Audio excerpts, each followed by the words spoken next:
my most loving pranams at Bhagwan's lotus feet. I pray to Swami that he gives all of us the understanding that it is Swami who speaks, it is Swami who listens to each one of us. Salam to all of you. Thank you very much for having me over here. Just like how all of you are meeting after a while, it's after a while that we are getting to meet all of devotees. Everything has a positive and a negative, right? So these 2 years, the Prashantanilayam ashram was very empty. So the nice thing was we could enjoy the silence of Prashantanilayam, being there. And now when it is all opening up, it's lovely to have all the devotees back. And it's so glad to be amidst devotees here. So I was telling Brother Deva, I have a long connection with Singapore. My grandfather lived here for many decades. My father did his early schooling in Singapore before he moved to a boarding school in Bangalore. Then my grandparents continued to stay here. But I'm not here because I'm my grandfather's grandson, isn't it? Or my father's son. I'm here because we share a bond that's beyond relationships of the blood. I would rather put it as we share a blessing that is common.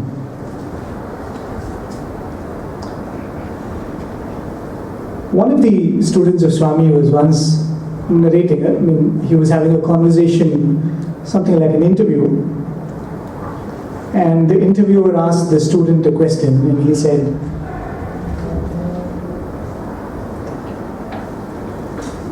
"Who is Swami to you? Or who is Swami in your opinion?"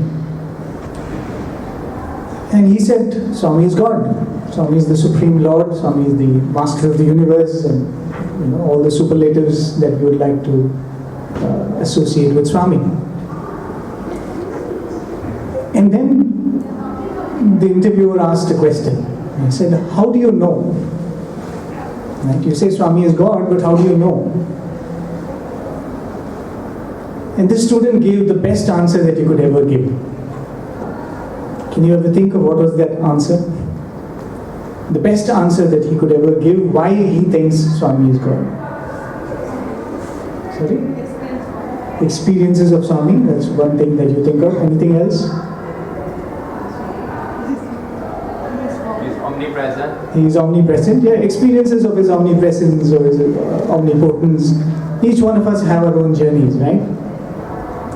But this student said, "Because Swami says so." He says, "Because Swami says so." And I thought that was the best answer and the most accurate answer you could give. Because who knows God? We don't know ourselves. Right? If you ask me, "Who are you?" I'll tell you, "I'm Prem." As I introduce myself, I'm so-and-so's grandson, so-and-so's son. There's this very interesting story I read once.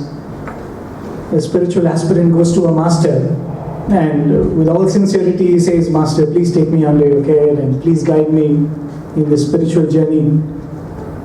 So the master asks him, "So who are you?" So he gives me, "I'm so and so." He says, "That's your name. Who are you?" So then he says, "I belong to this particular family." He says, "That is your antecedents. Who are you?" He says, "I'm a businessman." "That's your profession. Who are you?"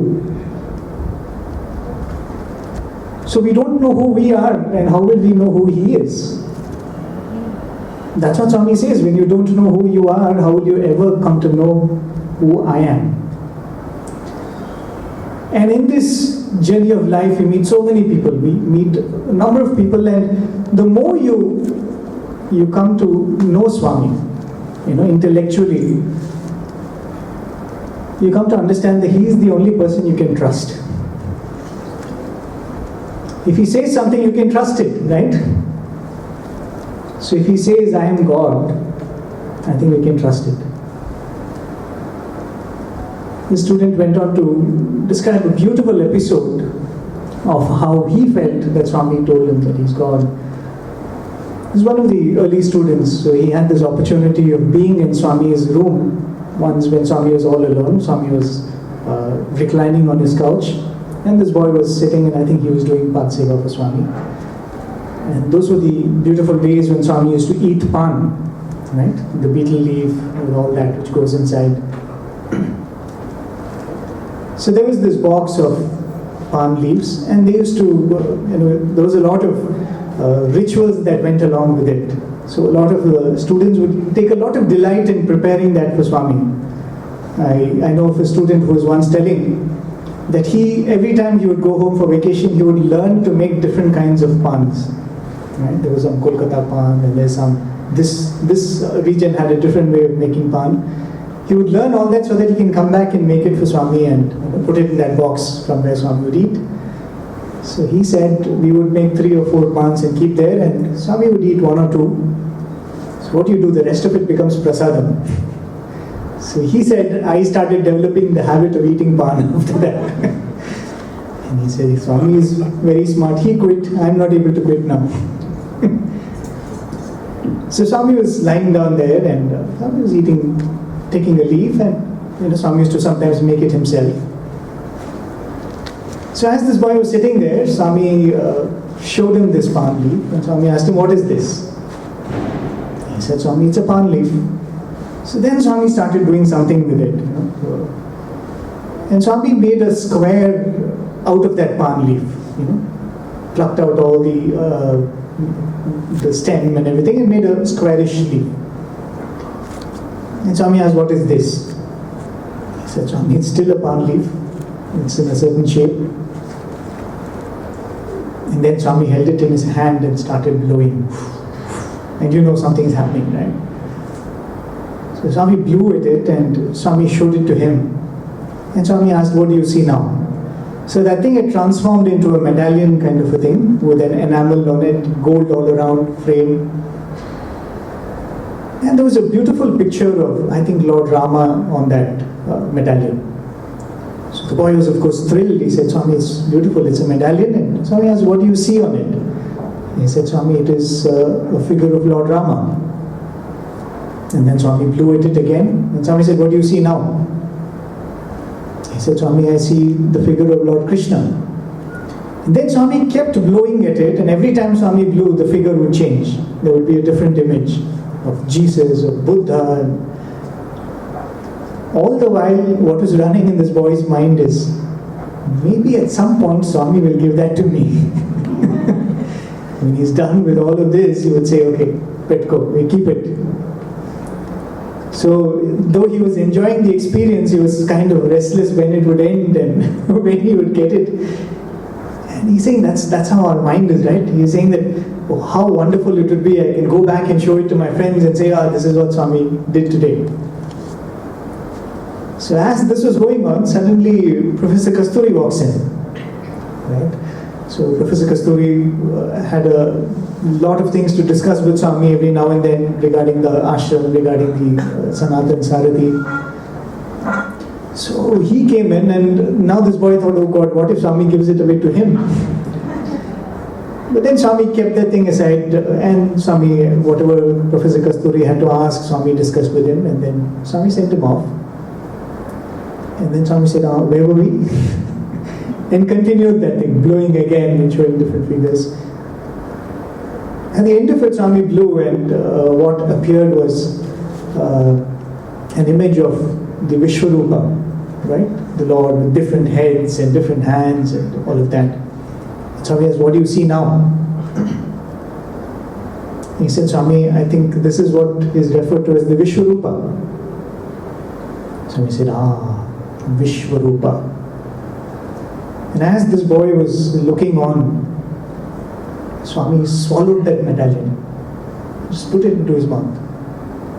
And Swami said, I am that. I am that.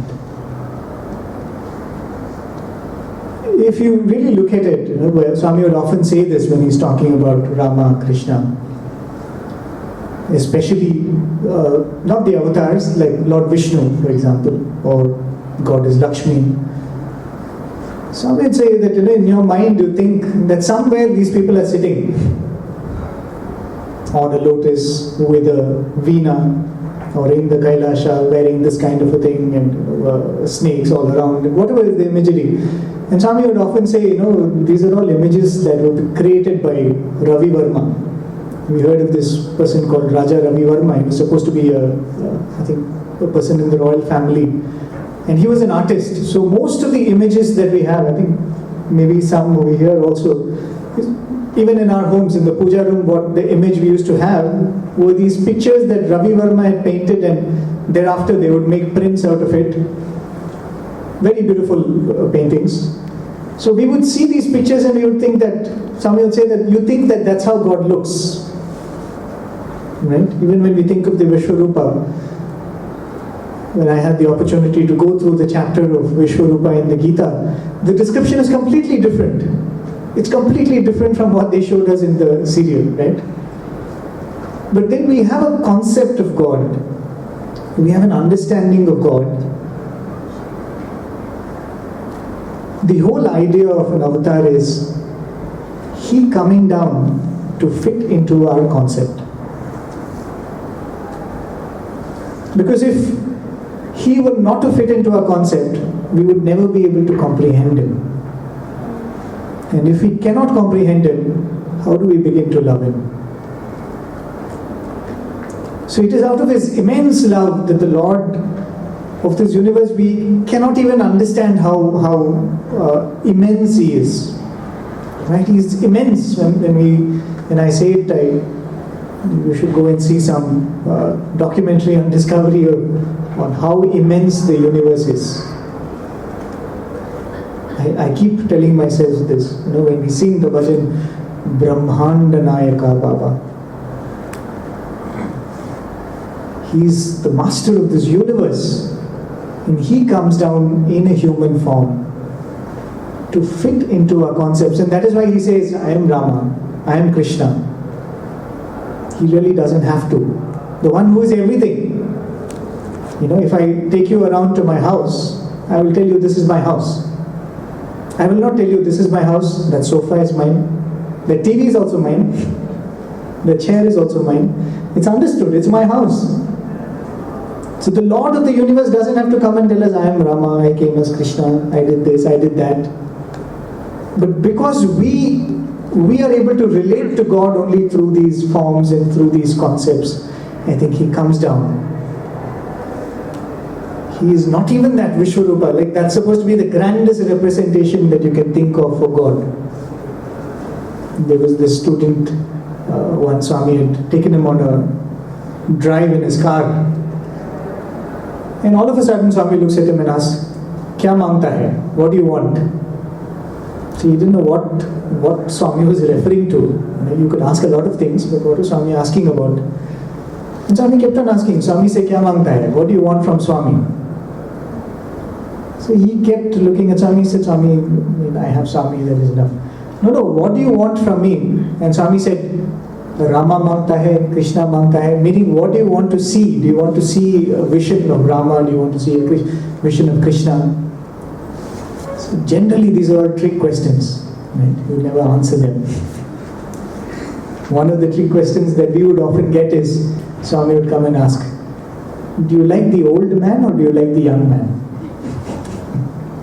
So the old man is Shirdi Baba, right? Young man is Swami, even when he was 75. So he will come and say, old man, do you like the old man, do you like the young man? So you better say you like the young man. Even though we all know that it's the same Swami, right? Or sometimes, you never know, like one of my teachers was saying, in the early 80s, there was a time when this Shirdi Satcharitra became really popular, right? There's another story about that, I'll tell you later. So this is Shirdi Satcharitra, they're doing that Parayanam for 7 days. It was very popular. So a lot of the students also would do that. They would take it to darshan and they would hope Swami would bless it, right? And then they would do the Parayanam. So at one point, I think Swami had called some of the students of the school or something for a session in the Purnachandra auditorium.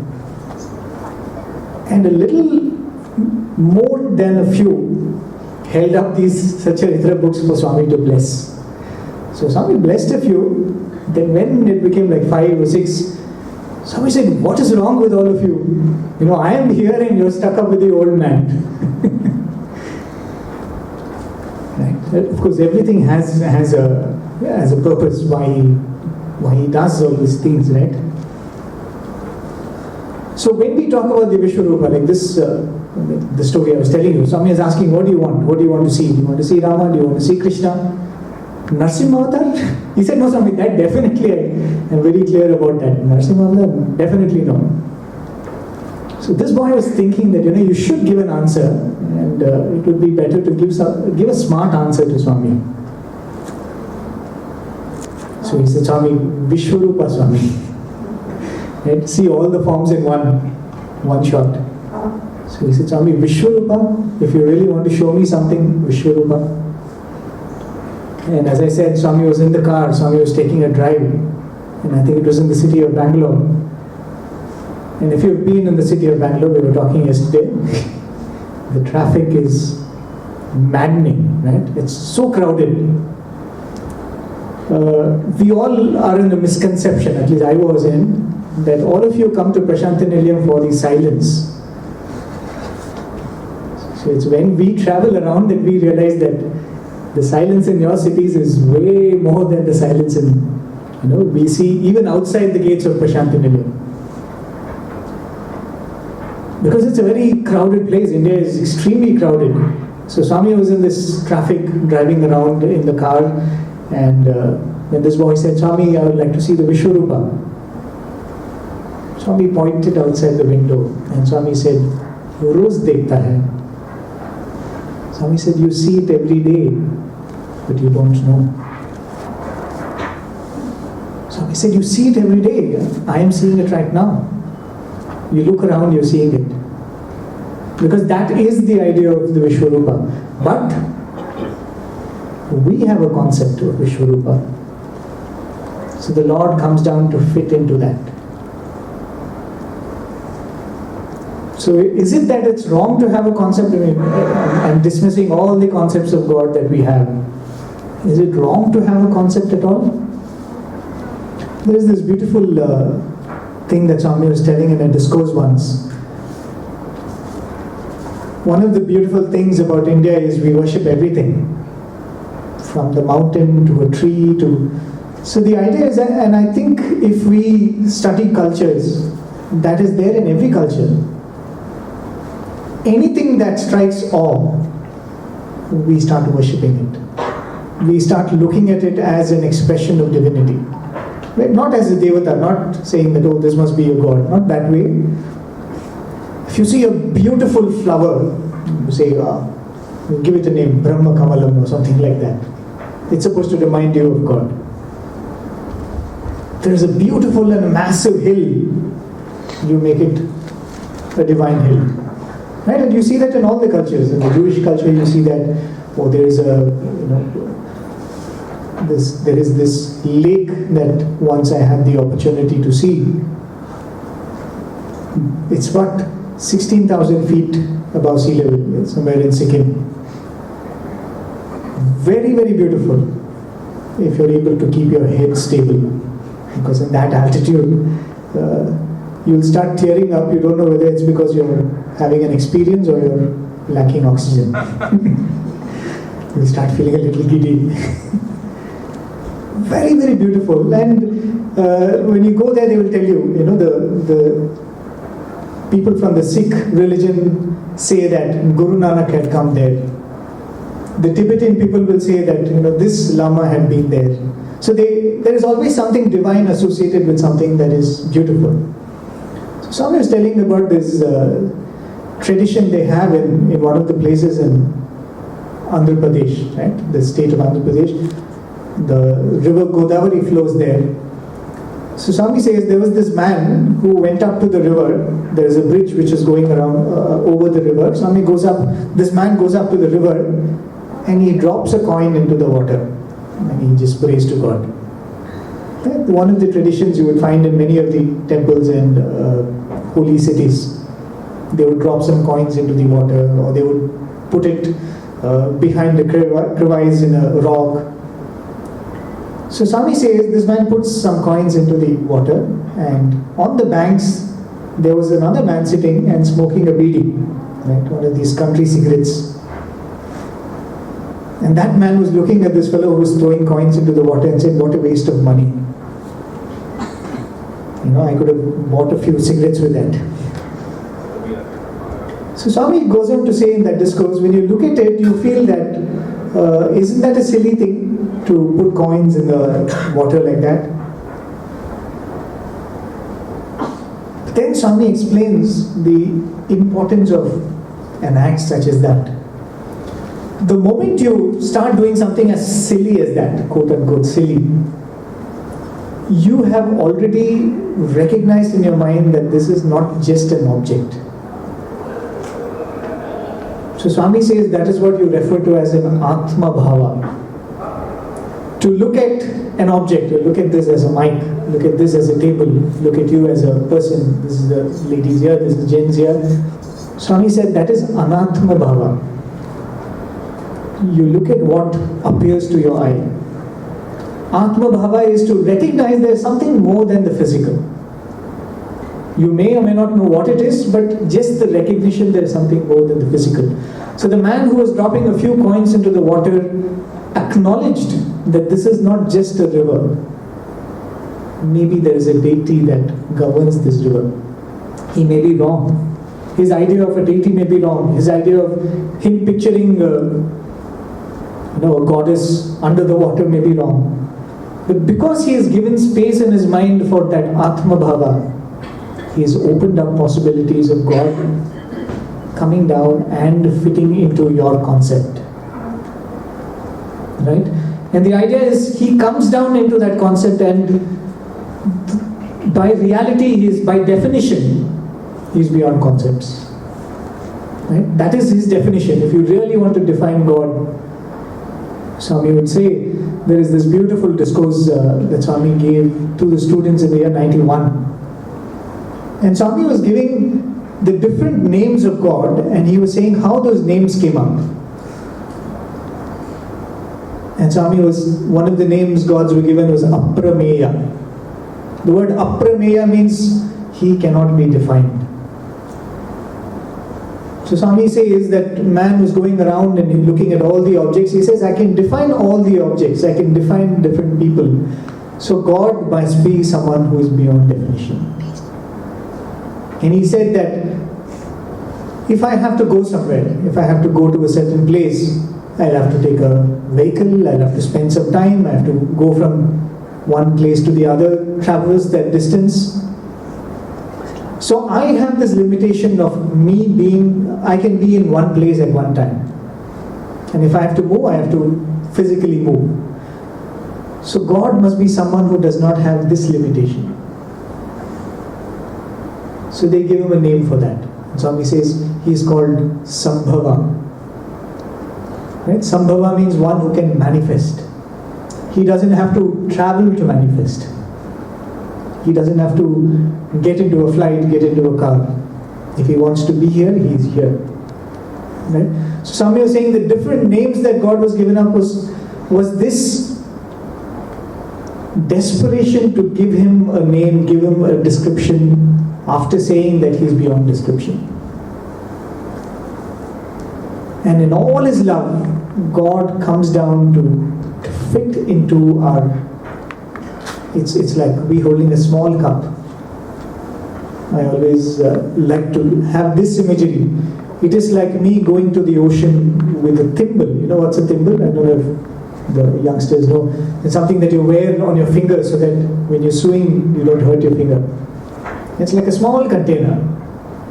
It is like taking a thimble to the ocean and saying, I'm going to measure this ocean. How much water does this ocean have? with our small minds, we are standing before Swami and saying, I am going to understand who you are. Many years ago, I met a devotee who had this very beautiful episode through which he was drawn to Swami. He was a very wealthy devotee. He was having very successful business. But then he started having some health issues. He had some very chronic stomach problems. And he was not very old. He was just about 24. So he tried different medications, nothing was working out. So then in India, if medicine doesn't work out, you go to the astrologer. Right? What is wrong with me? Or that's how many different people have different approaches to life. So somebody tells him that, come, I'll take you to a very good astrologer.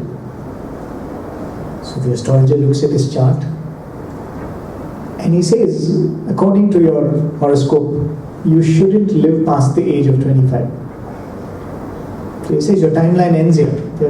That's it. So he was a few months away from 25. Imagine.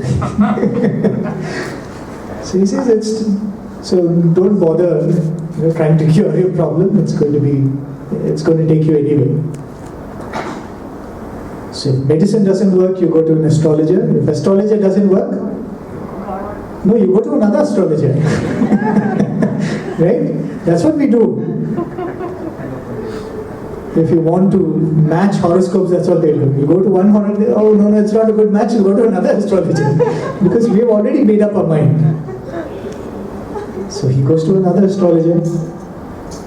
And the other astrologer also says the same thing. He says, your chart says that you will live only till 25. Then he goes to another astrologer, and this time his friend tells him that, he is the guy in the field.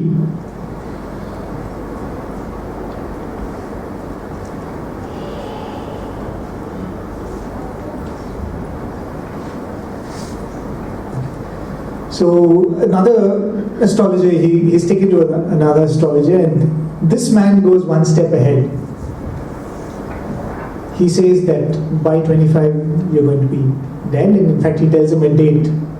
He said this day of the month and this month is going to be your last day, and he says if you happen to live beyond this date, come and see me. He says if you live beyond this date, come and see me. I'm sure that it will not happen. So long story short, as somebody said, astrologers don't work. Then he finally turned to God. He turned to saints and gods and godmen. So this person was a very, very staunch devotee of Lord Subramanya. Right? And he would say that, I never felt like I was a devotee of Lord Subramanya. Every time I would go to a temple, I would feel that the kind of kinship that you feel, that we all feel when in Swami's presence. Sometimes I feel that the word God is distancing Swami away from us. And you say, oh, Swami is God. It's like you're saying that you stay there. That's your place, the altar. Don't come beyond that. He's more than God to us, right? So he would say that when I stand in front of the temple in, I think, Tiruchendur, you used to go to that temple. You say, I would stand in front of the deity and I would feel that he's my father, he's my mother. So then other friends started coming and telling him, oh, you should go to this particular person. There is this Swamiji here, there is this Baba here. And so he would say, my Muruga is there, he will take care of me. But then a friend comes and tells him, no, there is one Sai Baba who's coming from Andhra Pradesh. You have to see him. Right? You must see him. So he says, okay, just to please you, I'll come with you. A very long story. He tries to see Swami in different places. Finally, he goes to a devotee's house where Swami is visiting. So he's standing in a corner, and Swami comes. As soon as Swami sees him, Swami makes a beeline, comes straight to him. The first thing Swami says is, they are telling you that you are going to die. I am assuring you, you will not die. Swami says, my assurance, you will not die. And then, of course, he has a lot of experiences. Swami calls him And needless to say, when I met him, he was 65. And if you're asking, did he go and meet that astrologer? Of course he did. He of course went and met that astrologer.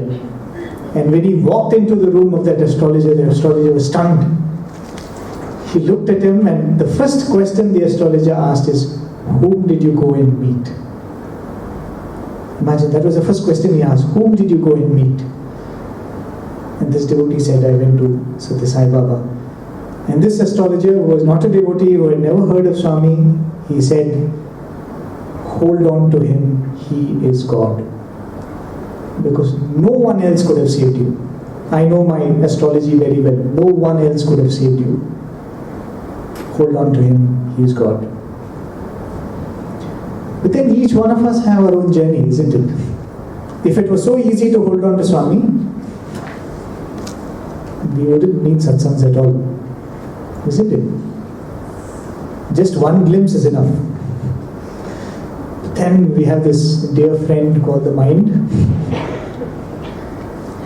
So this person, after that experience of Swami telling you will not die and all that, and Swami tells him, you come to Prashant Nilayam, I'll meet you there. So he goes to Parthi, and that time when Swami was in Parthi, there was a Pandit who had come, right?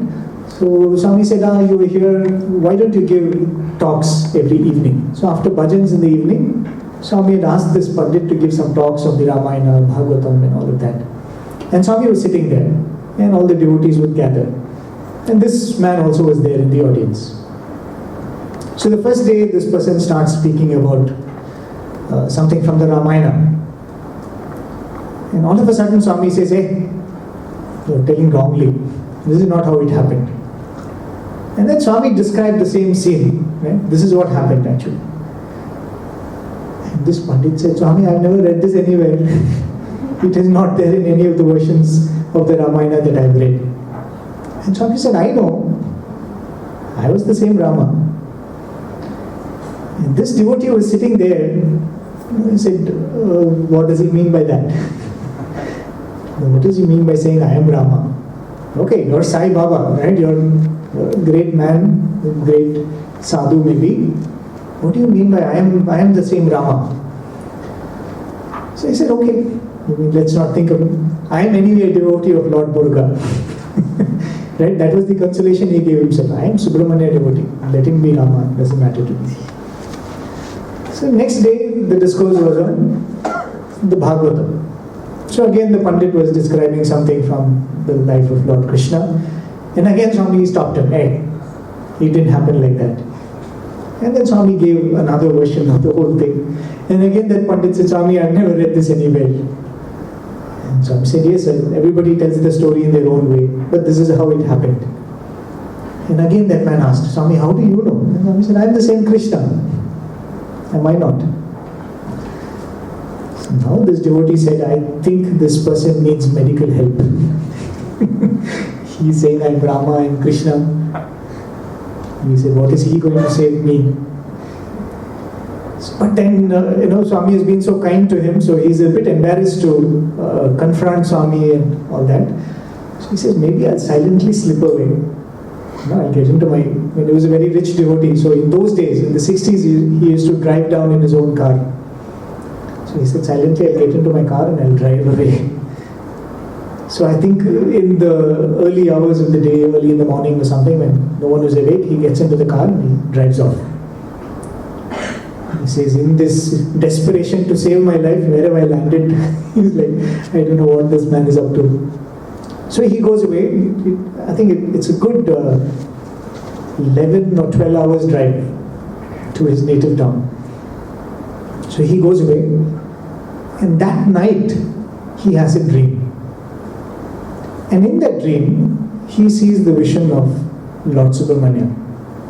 So there's Lord Subramanya standing, and to his right and to his left are his two consorts, right? Valli and Devyani. In that vision he has, and he's so delighted, because who wouldn't be a devotee of Lord Subramanya, and Subramanya with his consorts is coming and giving his darshan, and he's so thrilled in the dream, he's standing there, and as he is seeing, he sees Subramanya turning into an old man. And we all know who the old man is. Right? So he sees Subramanya turning into this old man. And this person, till that point, he didn't know Shirdi Baba. Right? So he's wondering, who is this old man that Lord Subramanya has always described as that ever youthful and ever handsome God, right? So he turns into the old man with his turban on his head and his kafni and all that. And this man saying, who is this? And the two consorts on the both sides of Lord Subramanya start laughing. And they say, why are you showing this idiot this vision? He's a madman, he will not understand. And he gets very offended. I said, I'm not mad. Like, for those times he was well educated, right? I'm an educated man, I'm intelligent. I'm not foolish. And these two are pointing at him and laughing, and why are you showing him this vision? He will not understand. And as he is seeing, the old man turns into Swami. And these two are laughing again. He said, why are you showing him this vision? He's a stupid man, he will not be able to understand. And again this devotee says, no, I can understand. And then he turns back into Lord Subramanya. He's saying in the dream, I can understand, but he didn't get the drift of what was that vision. Right? So he wakes up from that dream. It was about 4 in the morning. And then it occurs to him, this is what Swami is trying to tell me. That he is the same Lord. He is the same Lord I've worshipped all my life. He is that same Lord Subramanya. And it's 4 in the morning, he's woken up from this dream, he says, I have to go back to Parthi. So he goes to his family and says, I'm driving back. And they say, you're the one who needs medical help now. You came back just yesterday, driving 12 hours or 13 hours or something. He said, no, I have to go back. So he starts around 5:30 or 6 in the morning, drives back all the way to Parthi. And by the time he reaches Prashantanilayam, it's about 8 in the night. And he had stayed for a few days in Prashantanilayam, so he kind of had an idea of the schedule in Prashantanilayam. By 7:30, the lights will be off. And when I say lights, 3 or 4 lights, which was there in Prashantanilayam then. Right? It was very, very different from the Parthi that we are all used to. Just Swami's mandir would have lights, and there used to be another light where you have the general hospital now. Apparently there used to be one bulb over there. So so that you know that this way if you come you will reach Prashantanilayam. Like nothing else, no shops, no houses there. So he reaches at 8 o'clock and he knows that all the lights will be off. But as he is driving into the compound there, he sees that Swami's lights are still on. Right. So he is surprised. So he quickly parks his car, and as he is going, Professor Kasturi comes down. And the moment Professor Kasturi sees him, you have come, he's waiting for you. He's refusing to go switch off the lights and go to bed, he's waiting for you. And knowing Swami, till then Swami would have been sitting with Kasturi, and Kasturi must have been thinking, I was waiting to be relieved. Must have been hungry for dinner. And Swami said, good you came, he's waiting for you, go quickly. And this devotee runs up to Swami's room, and Swami is sitting there, and the moment he enters, a mischievous smile. So you had to be shown in a dream for you to understand. And then he comes and falls at Swami's feet. And Swami tells him, that's the truth about Swami, and that's the sweetness about Swami. Swami says, I still am not forcing you. You can still go back and worship the same Lord. If you feel comfortable worshipping Lord in the form of Lord Subramanya, go back and worship. But let me tell you, whichever temple you may be worshipping in, wherever you stand and worship, understand that prayer reaches me. And he said, that is the knowledge I have given you through that dream. So Swami says, I'm not telling you that you should sit here, you should worship me. If you're happy worshipping Lord Subramanya, you can go back. And he says, Swami, I've been such a fool, I will not be a fool again. So the whole idea is this, that we've all been given this gift of being a little foolish to think that God has a form. Right?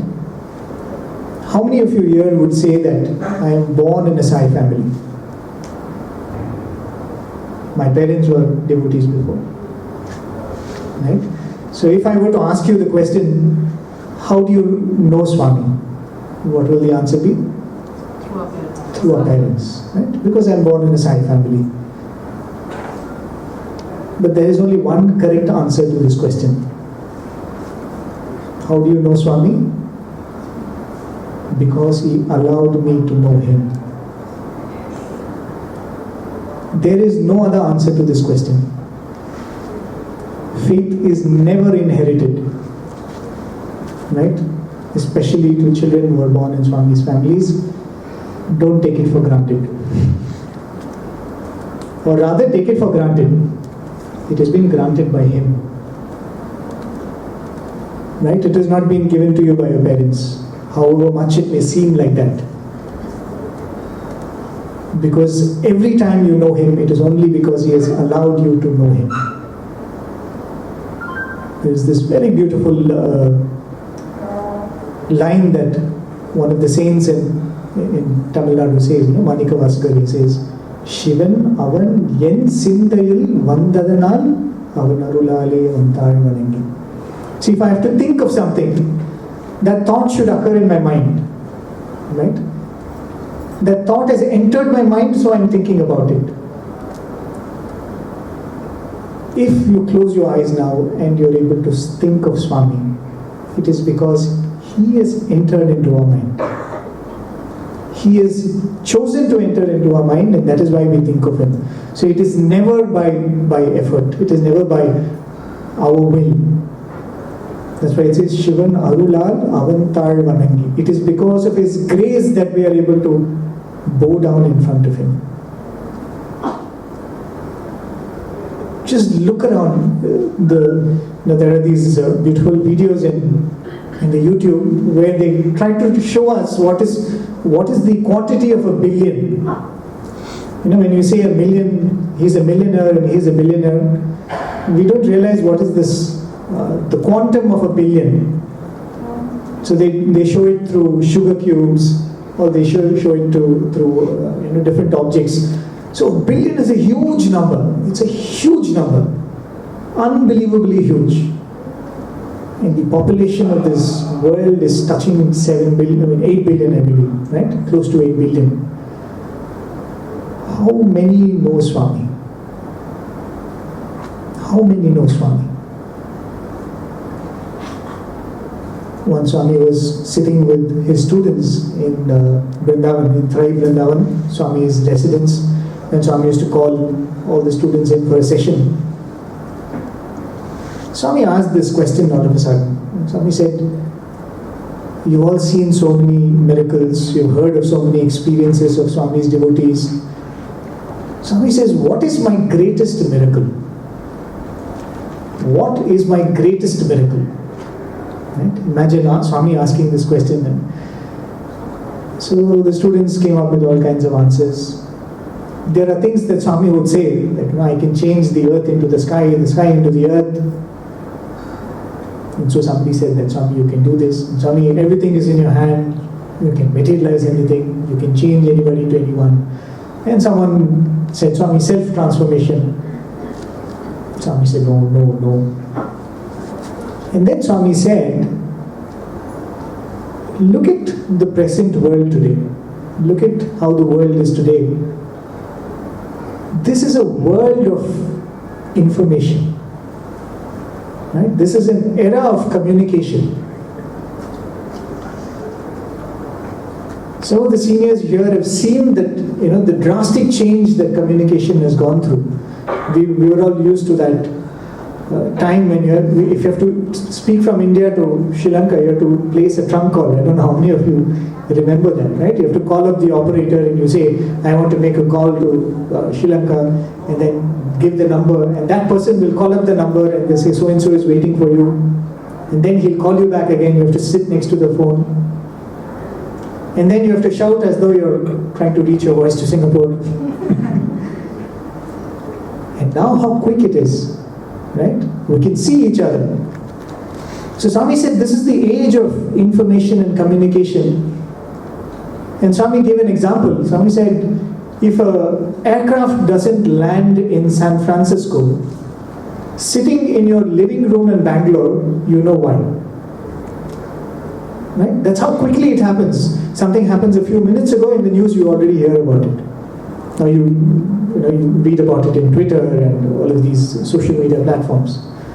So Swami said this is the age of communication and information. How much is happening around Swami? How many devotees are experiencing phenomenal things? Swami asks, how is it that the world doesn't know? How is it that the whole world doesn't know about all these things? And Swami said, it is because I have put my hand and stopped everyone from doing it. And Swami said, my greatest miracle is that so many people don't know about Swami. We think the other way, right? Miracle of Swami is, someone who is in some corner in the world knows about Swami. I mean, that is beautiful. That part of it is fascinating nonetheless. I heard this, again, I too get many of my stories from YouTube. So I heard this interview sometime back and really fascinating. There was this devotee couple in the US who were, I think, paying something in a counter, buying something and they were paying. So the gentleman opened his wallet and there was a picture of Swami in the wallet. The lady behind the counter looked at it and they could see that she was terrified. And she said, can you just show me that picture? Can you just show me that picture? So he pulled out this small picture of Swami and gave it to her. And she held it in her hand and she said, he's my God, he's my God. A lady who couldn't speak English fluently and maybe Italian origin or something like that, and settled there. And she kept saying, he's my God, he's my God. And as devotees, you're always very curious to know, how do you know? Have you been to Puttaparthi? She says, what is Puttaparthi? How do you know him? He's my God, I know him. And so they ask her, how do you know him? And she says this amazing story when she was an 8-year-old. Apparently she had disformed teeth as a child, almost like 2 or 3 rows of teeth, front and back. And you can imagine she was made a lot of fun of in school.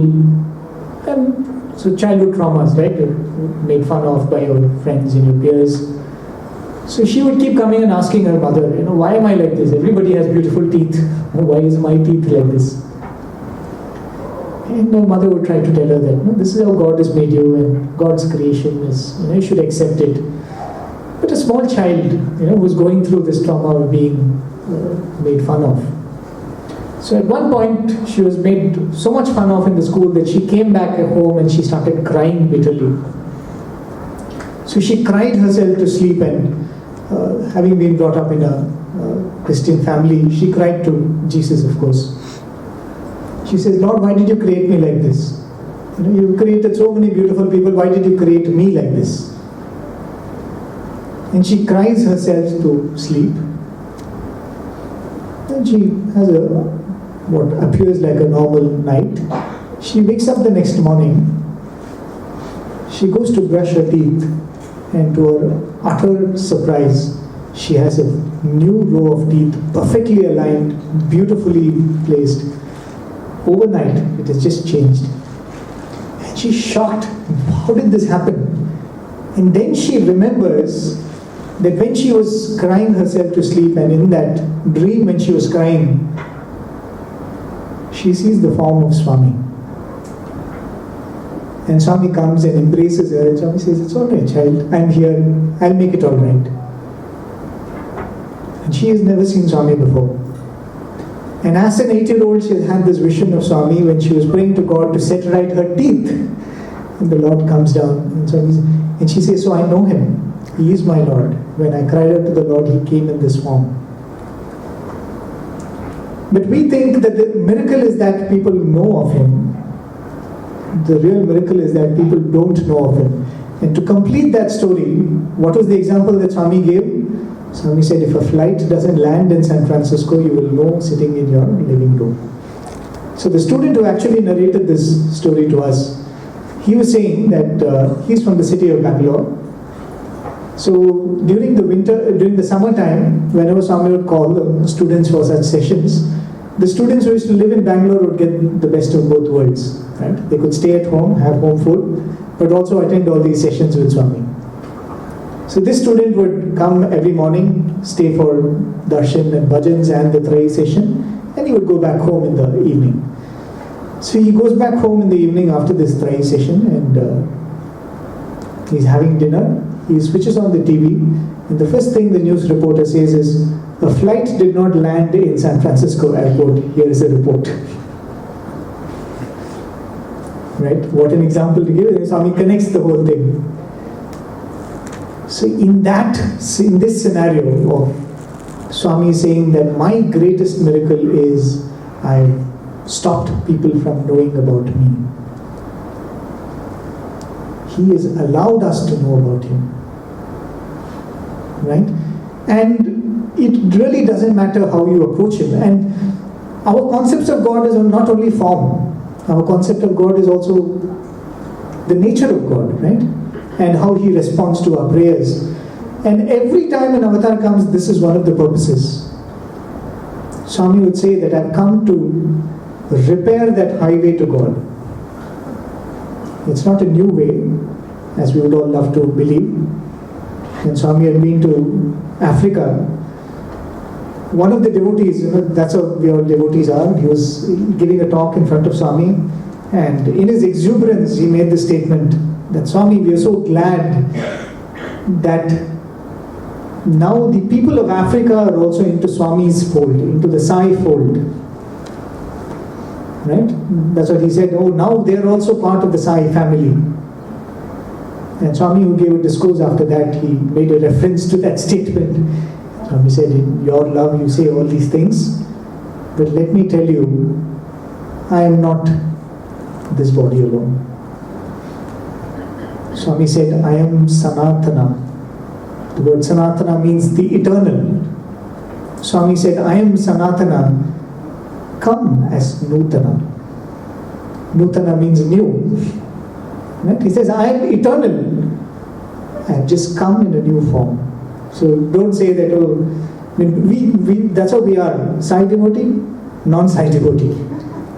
Sai family, non-Sai family. Sai circle. Not to say that it is not beneficial to be in gatherings and in circles such as these. That has its own role, and we will talk about it sometime. There was a student who we were talking to, he narrated this very beautiful episode. Swami had taken all of them to the city of Madras then, Chennai now. Swami was staying in Sundaram, his mandir in the city of Madras. So they were all returning back to Bangalore after their stay in the city. So there were these students of Swami who belonged to the Master of Business Administration course, whom Swami had taken along because one of the mandates for the MBA course is you should do a internship in a company, right? You should do a industrial visit. That's what we used to call it. So Swami said, now you all have to do an industrial visit.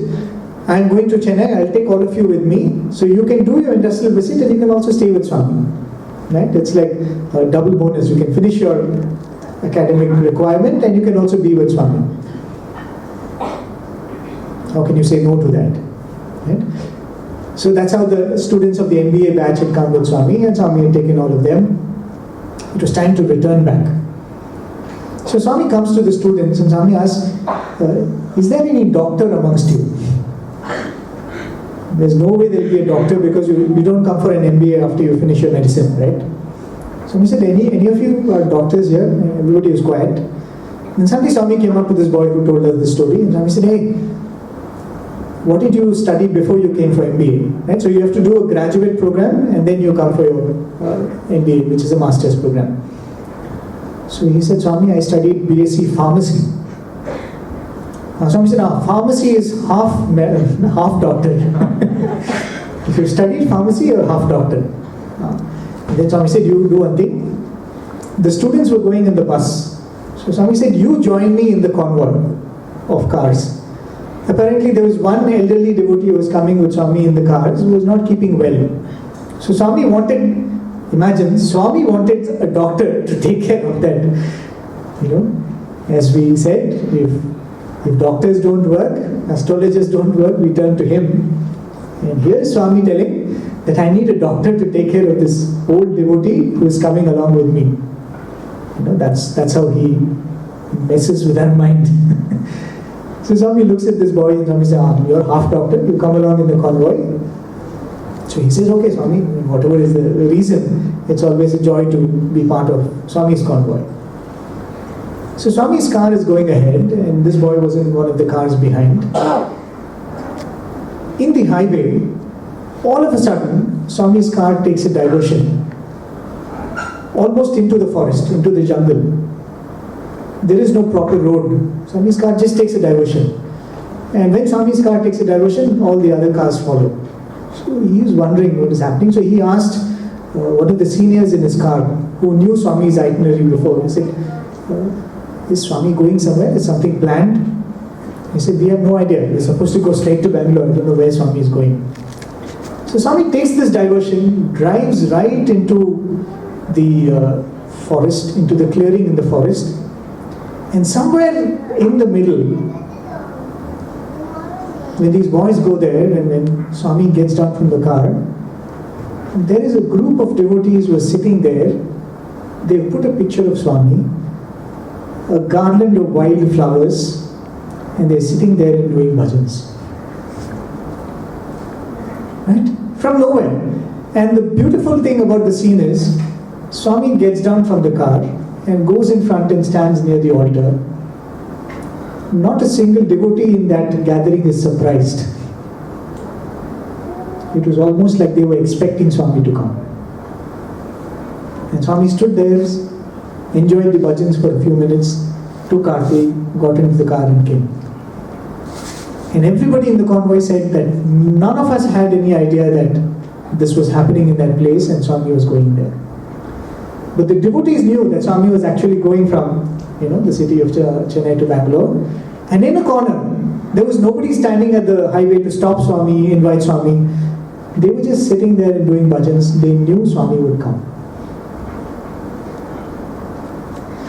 Truth such as this, that you sing my name and I will manifest. It doesn't come with a validity from 1926 to 2011.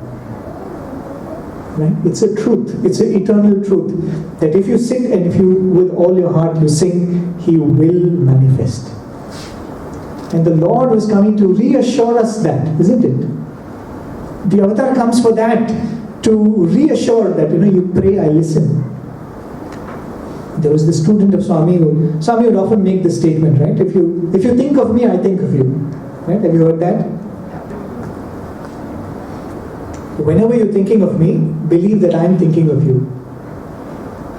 So there was this student of Swami who said, I want to test this out. Is it really possible? Does it really work? So he said I should test it out in a time where I think it is difficult for Swami to think of me. So he was sitting in, Swami was with the students during one time, and Swami was giving a discourse. Right? And Swami was giving a discourse on, I think, Omkara, Pranava and Omkara. So this boy is sitting in the audience and he's saying, now Swami is giving a discourse. And Swami is giving a discourse on such a philosophical topic. He says, Swami, now if I think of you, how is it possible that you will think of me? Right? Because, if a mic is put in front of you, all your attention is on what you're speaking. You can't think of anything else. So this boy is sitting in the audience. He closed his eyes and he said, Swami, I am thinking of you now. I'm thinking of you with all my heart. I want to know if you are thinking of me right now. And Swami was speaking about Pranava and Omkara and all of that. All of a sudden said, you know our Vijay Sai? The boy's name was Vijay Sai. You know our Vijay Sai? And this boy, like, Swami's calling out to him. And he opens his eye. And Swami says, he chants the Omkara very well. You know, every morning, 21 times Omkara, this boy chants very well. And Swami continues his discourse. For nobody in the audience, it was odd, because Swami was talking about Omkara and Swami was giving an example of a student. Swami said, this boy does sincerely, you all should follow it like him. But this boy knew what it meant. That he was sitting there and saying, Swami, I am thinking of you now, are you thinking of me? Not all of us might have the same experience. But the truth doesn't change, isn't it? As I said, it is not that this was not true before 1926, before Swami was born. But when God is in a human form, there are human ways of showing it to us. Right? There are physical ways of showing it to us. But the truth is, close your eyes, think of Swami. He is thinking of you right now. It's absolutely true, and in all the experiences that he gives us, that is what he shows. You pray to him, he is listening. You sing for him, he is hearing. He is there. Right? Wherever my devotees sing my name, I manifest there. I establish myself there. I'll probably end with one story. I was talking about Sacharitra, right? There was this group of, another classmate of mine, he shared this story. So there was this group of youth from the city of Hyderabad. They were all studying for engineering. So they would come as the engineers group, right? The youth from Hyderabad, the engineers group, they would come as separately for darshan, and every time they would come, somebody would call them for an interview, for a group interview.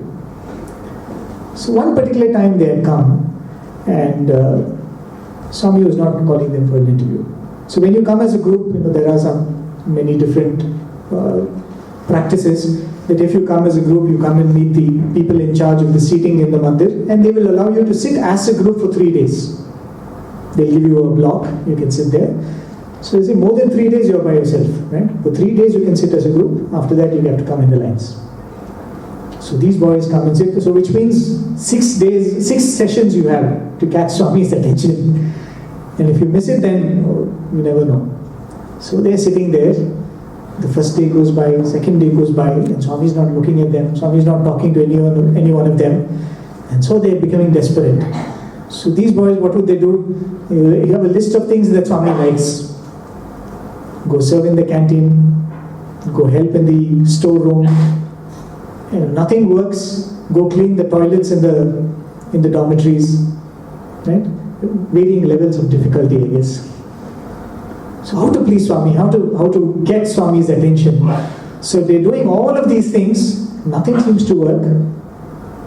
So in desperation, there was one person in the group who says, I've heard that reading the Shirdi Satcharitra is very powerful. But we don't have 7 days. Right? We have to do it for 7 days. So he says, how about we do it overnight? We sit the whole night and we read the book one shot. So I think a group of about 13 or 15 of them. So they go out into the shops in Puttaparthi, they buy the book, and that night, the 3 days are over, by the way, right? The 3 days they could sit as a group is over. They're leaving in a day or so. So that night they sit in the dormitory where they're all accommodated, and all of them read the Shirdi Satcharitra. Each sitting in a corner, they're all reading by themselves. And they've not slept the whole night. Right? They've read till 3:30 in the morning, and at 3:30 they say, okay, now we have to join the lines. Right? We can't sit as a group. So 3:30 we go and sit for the tokens. So the whole night they've kept awake. They've been reading the book. They go join the line. So they decide that all of them will sit in one line. And when they pick the tokens, they get line number 1. Right? So they were saying that if we sat as a group, there would be 3 people sitting in the first row and then the rest of them behind. But because the whole line got number 1, all of them sat in the first row that day. So they were sitting there and Swami comes for darshan. And they were sitting in a place where as Swami is coming from a distance, Swami can see all of them, right? It's one of those curves next to the pillar. Most of you might know the Jain side. You have the pillar which is opposite the garage and the curve which Swami takes before he goes to the front of the block. So they were all sitting in that first row of that curve. And as Swami was coming for darshan, at one point he could see all of them. And Swami made a very angry face. And Swami started muttering something, as though he was scolding, fellows are useless, and something Swami was saying. They could only make out that Swami is displeased and Swami is upset. So they were wondering what happened. So one of the boys, he ran up to Swami and he knelt down in front of Swami and he said, Swami, what happened? And Swami said, you boys are troubling Swami like this, you are very upset with you. So they were wondering what happened. Swami said, whole night you didn't let me sleep. Swami said, whole night you didn't let me sleep. And then Swami smiled. Right? He was just faking that anger. Swami smiled and Swami said, I'm very happy, I'm very happy. If you're thinking of him, you are not letting him sleep. That's not the point, but what a human way of showing it, isn't it? So I asked that friend of mine, so did you get the interview? That's the point, right? So did you get the interview? So they asked Swami, please Swami, we want to have an interview with you. And Swami said, I'll call you. But Swami didn't call them that morning, right? That afternoon Swami called them for an interview. So he says, actually what happened was, some of the boys in the group were slow readers, so they had not finished the Satcharitra. So when Swami said, I'll call you in the evening, he gave them enough time to finish it. Because it's a concept we have in our mind, that when I finish reading Satcharitra, I will get grace. There is this beautiful story one of the old devotees once narrated, not related to Swami. There is a temple somewhere in North India where it is said it's a temple of Lord Hanuman. So for 30 days, if you go around that temple, I think 108 times for 30 days, on the 31st day you will have a darshan of Lord Hanuman. So there is a devotee of Hanuman who wants to have a darshan of Hanuman. He goes there and he says, let me do this 30 days. So 30 days he goes around and very, very religiously does it. On the 31st day, lo and behold, Hanuman manifests in front of him. And what does Hanuman say? Actually, I would have come to you on the very first day, but you believed I will come only on the 30th day. You had that strong belief that I can have the darshan of Lord only on the 31st day. So he said, I waited for 30 days to come to you.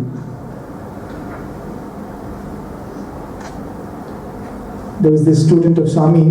One day Swami picked him up. He was sitting probably a few feet away. One of the things which Swami would do with all of us is, every now and then, Swami would turn on the silent mode. Right? He wouldn't talk to us. He wouldn't look at us. He wouldn't come to us. He would avoid that block completely. Right? So whenever Swami does anything like that, you know that he's avoiding someone. And Swami's beautiful thing is that he said, you should be happy if I'm avoiding you. He said, Swami, how can we be happy that you're avoiding? Because if I want to avoid you, the first thing I will do is I'll find out where you are. So I'm looking for you. Right? And then after I've spotted you, there's one part of my attention which is on you. And then I'm thinking till I cross you, I should not see him, I should not see him, I should not see him. So he said, see how much I'm thinking of you. So you should be happy if I'm avoiding you, but it's easier said than done. So there was this student whom Swami was avoiding for quite some time, a few months. So, a lot of inner churning happens. What did I do? Why is Swami upset with me and all that? And suddenly Swami one day picks him up in the darshan. And Swami says, hey boy, what is the distance between you and me? So he looked at where he was standing, he looked at Swami, And he was wondering, does Swami want in feet or meters? So he made up. Then Swami said, tell me, what is the distance between you and me? He said, Swami, 3 feet. What is the distance between you and me? So then he said, Swami, maybe a meter, maybe lesser than that. And then Swami said, the distance between you and me is the distance between me and you. A is equal to B means B is equal to C, right? As simple as that. So Swami said the distance between you and me is the same as the distance between me and you. And then Swami said, if you think I am far, I am far. If you think I am near, I am near. So the whole point of this is to make us believe that God is dear. He's not only near, He's dear. He's closer than our own idea of who we are. Right? And I think that is the greatest blessing that He's come to bestow on us. We don't know in which birth we were smart enough to make this prayer. Right? In which birth we asked for it, we don't know. And Swami makes it very clear. He says, nothing is given without you asking. Nothing is given without asking. You have to, Swami said, it's like a certain stage, a mother gives only what the child asks. We should be mature enough to ask Him for the right things, and in some birth, when we had some buddhi, we have prayed for this, He has come. And now it is up to each one of us. Maybe the next session when I meet with you, we'll dwell on that a little more. I most humbly offer this in Bhagwan's lotus feet. If there are no questions, we can. Or do we have time? Yeah. Time for some questions.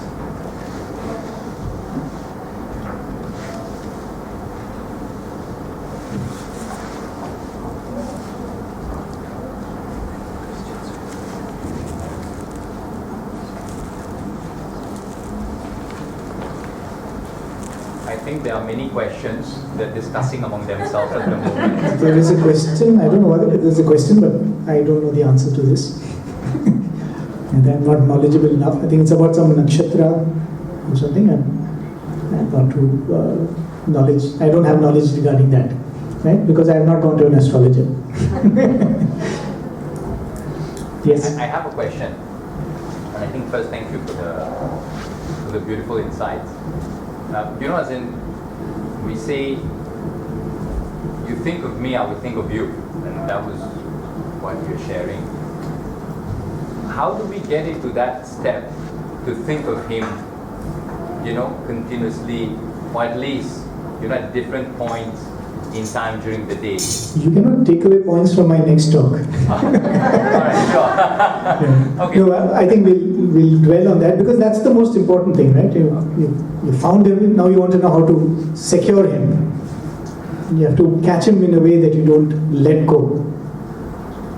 Because this is not a possession of a lifetime.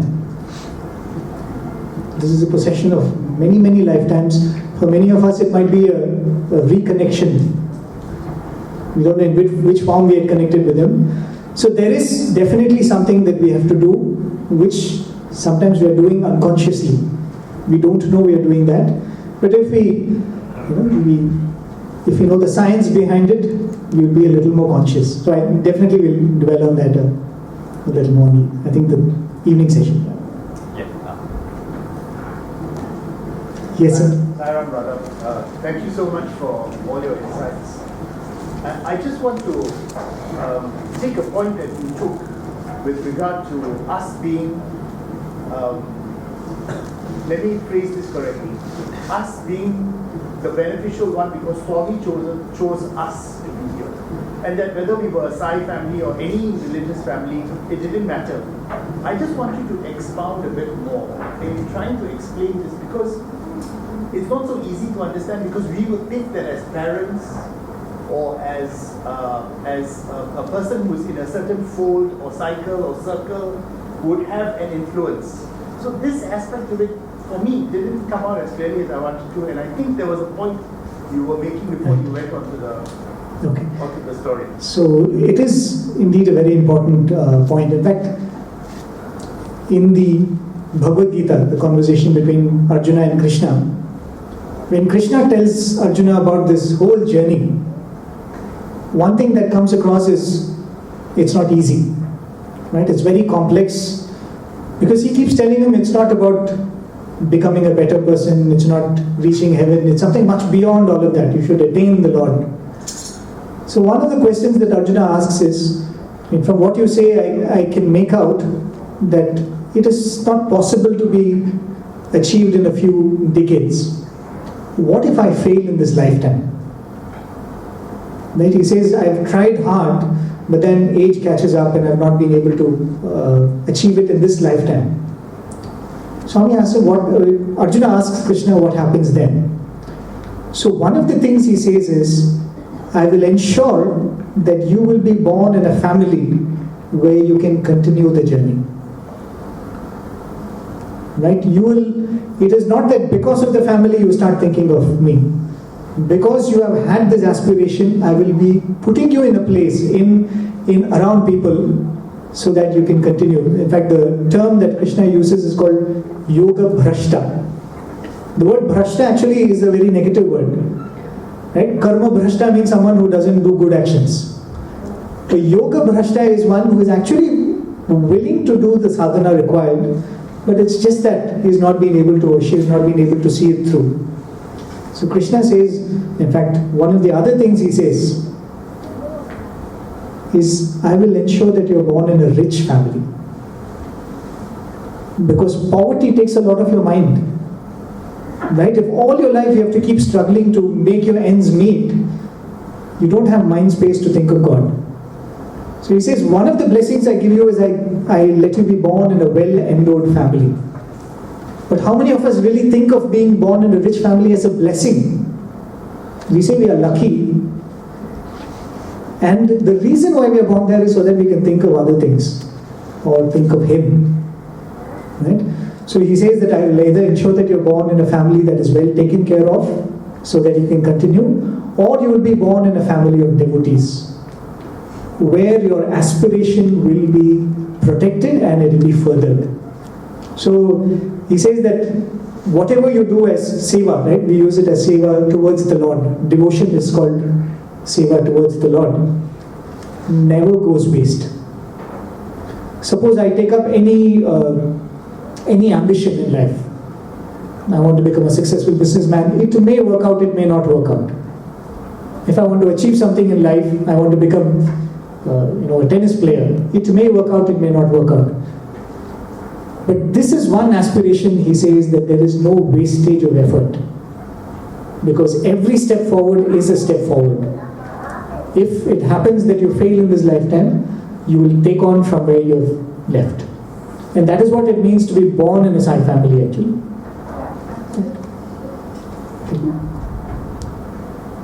Yes, sister. Thank you, brother. And you could kindly answer it at your convenience or any other session too. This is a question which has been on my mind since Swami left his call. How difficult or how easy it has been for the Sai brothers there at Bhakti to continue with their sadhana and with the same intensity and to continue there till today. Because it's very inspiring to watch all of you talk and sing and continue there day by day. So how difficult has it been personally and how challenging to keep with the same intensity after Swami's physical till today? Multiple dimensions to that. Was it difficult? It was extremely difficult. Personally, I can say that I've never felt as much pain before, and I don't think I will feel that pain again. Because I think in all our relationship with Swami, especially those of us who were there, we were physically very attached to Swami. Right? And Swami allowed that to be. Though he kept driving the fact that it's not to be physically attached. But that physical attachment was a means by which we could strengthen our connect with Swami. The flip side of that was the blow was very, very hard. On the other side of it, we were also aware that we were not attached to him because he was the body. Right? The very basis of our being drawn to him was the fact that he is not that body. I was telling Brother Deva also yesterday, we had a very strange, all of you, I think all of you who have had this opportunity to speak to Swami would have felt this. We were in front of Swami, not for a moment we doubted that he knows everything. But still we were eager to tell him our problems. Right? We still wanted to tell him that, Swami, I'm having a headache. Swami, my mother is not keeping well. So it was a very paradoxical relationship that we had. We knew that he was not just the body, but at the same time our relationship was based on the fact that he was in the body. There was this very sweet interaction that happened. A student of Swami was, I think he was sent somewhere. Swami had sent him for doing a course or something. So he came back. So this student was working in the ashram in Prashanti Nilayam. And this happened in Trai Vrindavan in Bangalore. So Swami called this boy and Swami asked him to speak. So this boy spoke of the experiences that he had when he had traveled away from Swami. How Swami showed his presence through different experiences and all that. And then very emphatically he said, so brothers believe that Swami is omnipresent. He's everywhere, he's everything and all that. So after that he finished his talk, he went up to Swami and Swami blessed him. And while Swami was talking to him, so generally what would happen is when Swami is in Parthi, the Vrindavan boys will say, Swami, come to Vrindavan. When Swami is in Vrindavan, the Parthi students and the staff will come and say, Swami, when are you coming back to Parthi? So in the course of that conversation, after the talk was over, this boy said, Swami, please come to Parthi soon. And Swami said, Abhi tune bola, just now you told Swami is omnipresent. Just now you gave a talk saying that Swami is everywhere, Swami is omnipresent, and now you are telling like this. And Swami will not let go, he will drive it in. This is what I tell. Our boys know the unity of thought, word and deed. They tell one thing, they speak one thing, all that kind of thing was going on. So this boy was quiet. So Swami said, no, this is very bad, you should hold on to that feeling. This boy just said one statement to Swami. He says, Swami, what to do?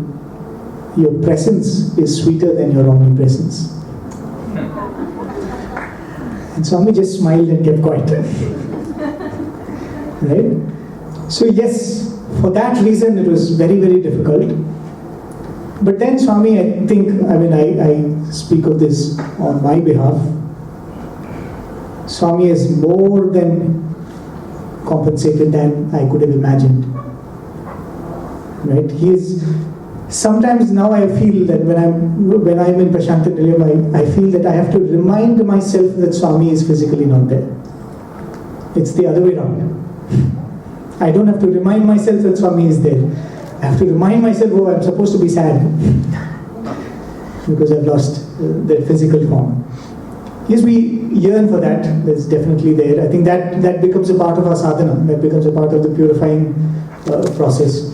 But he is more than compensated. He is more than every day hammering it into us that I'm there, I'm right now there. And in so many ways, if you speak to the different people working in the ashram there, they have their own experiences of how quickly you're able to reach out to Swami. Right? There are no protocols now. There were no protocols always, but like that devotee who wanted the darshan of Hanuman after 30 days, we were stuck up with the protocols. I have to tell the warden first, I have to tell the secretary first. So you see that so many things happen so quickly, and Swami does it in a manner that it kind of reiterates to us. So are we not sad about it? Are we not? Is it not difficult? It still is. It still is. But I think it's beautiful that way, that Swami is doing both. Yes, sister. So I've never met another God who has provided instant answers when it comes to spiritual questions or spiritual, like instant responses. But when it comes to worldly things, I think he picks and chooses what what he responds immediately, or what he responds after 10 days, or after like 3 years, or never responds, right? And I'm sure everybody here has had similar experiences. And I know I mean, the mind understands that you have to change your prayer maybe, or you just have to be patient. But I would love to get your thoughts on how do you deal with that when there is no response coming in for worldly matters, or even quasi-spiritual matters. How do you sort of deal with that? Right. So one of the devotees was sharing this experience once. He was working in Bangalore and he got this amazing offer from a firm in the United States. Right? It was a huge break for him with regards to his career. And he had not anticipated that he would get such an offer. So he was very thrilled moving to a new country. He was a young man and professionally very inviting. So as he always would do, he came to Swami to take Swami's blessings. He had brought the appointment order and he was sitting in darshan. And Swami was generally very kind to him. Whenever he would come with anything, Swami would bless him. So that day when he got up with that letter, Swami had a frown on his face, and I don't know exactly what Swami did, but Swami showed that he was absolutely displeased with him. Right? And literally Swami kind of said, "Gee, you want to go away from Swami, you want to do this." And so he knew that that's not going to work out. But he was very disappointed, right? Because he wanted that. In a worldly sense, it was such a good move for him. He was so disappointed with the fact that he had a prayer and he actually just wanted Swami to bless the appointment order. Right? That's the simplest of prayers that we can have. If you want something, it's a little more one step ahead. Swami, I've already got what I want. You just bless it. Right? And here was Swami refusing to even bless this new appointment that he got. So and this Swami being upset with him continued for some time, almost like a few months. So he didn't know what was happening. And to complete the story, the company that he had to go and work for in the United States was in the World Towers. Right? And just a few months after he would have taken charge, the 9/11 incident happened. So he was narrating that, this episode, yes, there was disappointment when Swami didn't listen to his prayer. But at the end of it, he actually had satisfaction that thank God Swami did not listen to my prayer. So in most of our prayers, this is how it is, right? We are actually not looking for the fruition of the prayer. We are looking for that satisfaction at the end of it. Right? If I want something from Swami, Swami gives it to me, I am satisfied. If I want something from Swami and Swami denies me that, and later I figure out that it was good I did not get it, I am satisfied. So we eventually figure out that what we are praying for is that peace at the end of this whole turmoil, whatever we are going through, right? And the other thing is, why do we even pray to Swami? Especially something like this. Someone says, I want a child. Or someone I want to become a doctor, I want an admission in a college. I give this example always. Multiple times I picked up the glass and I drank water. Did I pray to Swami, Swami, I'm very thirsty? Because I can drink water myself. I don't pray to Swami for things that I can deal with myself. God has given some energies and abilities. But we pray to Swami for things that we think are beyond us. And why do we pray to Swami? Because we think that He is omnipotent. He is capable of doing it. Right? That knowledge is there, that Swami can do anything. I feel the process that Swami is leading us to is, along with that omnipotence, you develop a confidence in His omniscience. Swami can give anything, but He knows whether it is the right thing for me to have or not. So in this journey of prayer, we graduate from confidence and faith in His omnipotence to His omniscience. And eventually, I think we'll come to a point that before we pray, we ask, is it really necessary to pray? I want something, But Swami, when you just put it in front of Swami, Swami, I have this desire, up to you, whatever you choose. And I feel that is the maturity that Swami takes us all through, till a point where we will be sitting wherever we are and we will say, it's perfect. Right? I am poor, I am perfect. I am rich, I am perfect. I am disabled, I am perfect. I am unhealthy, I am perfect. I am healthy, I am perfect. Because He gives me what is best for me. And it is Swami's immense love on us that He is taking us on this journey. Right? Otherwise, what Swami would do if He answers all our prayers is He is just going to replace the supermarket. We don't want that. We want growth, right? The process of prayer is so that we internally grow. So I think it is out of His immense love that Swami answers our prayers when He chooses to, and it is out of His immense love that He doesn't answer our prayer when He chooses not to.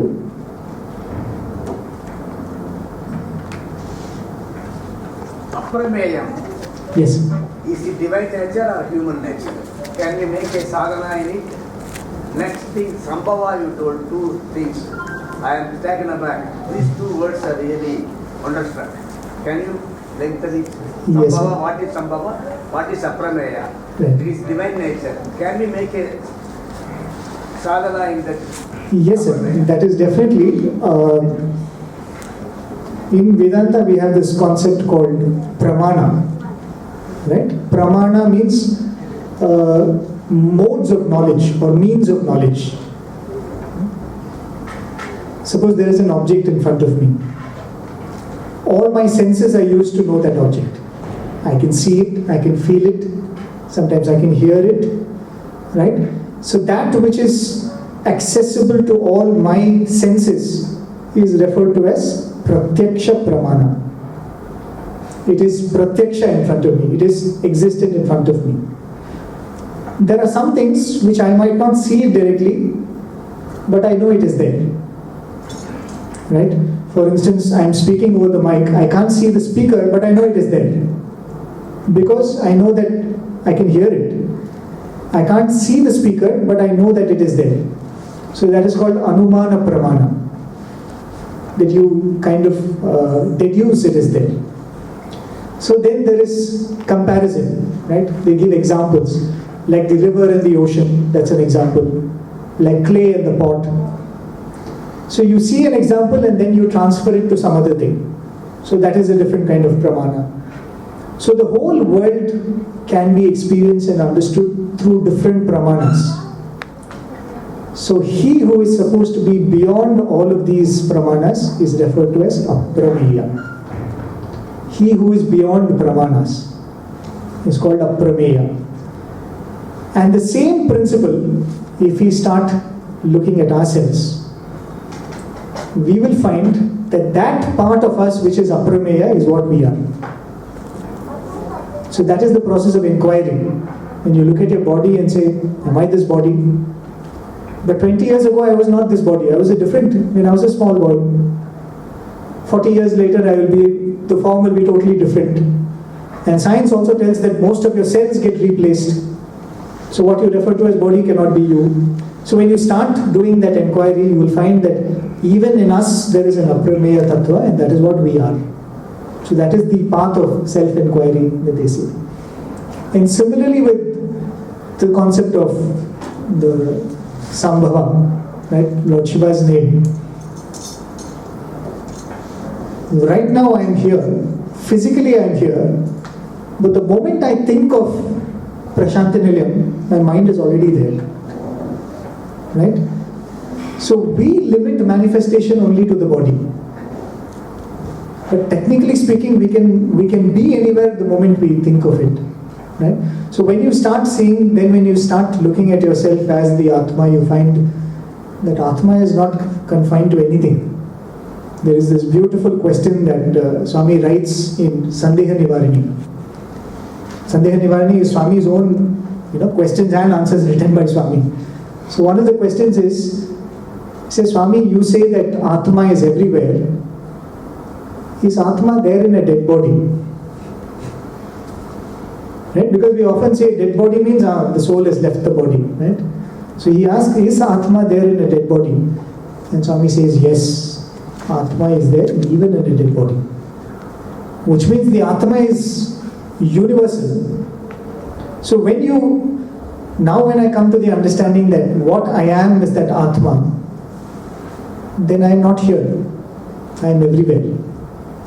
Right? So I'm only telling you intellectually, I am not there. But this is the process by which you can inquire and, right? As you rightly said, sir, it is also can be done as a sadhana.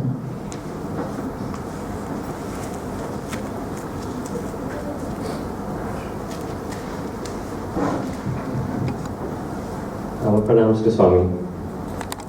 A big round of applause.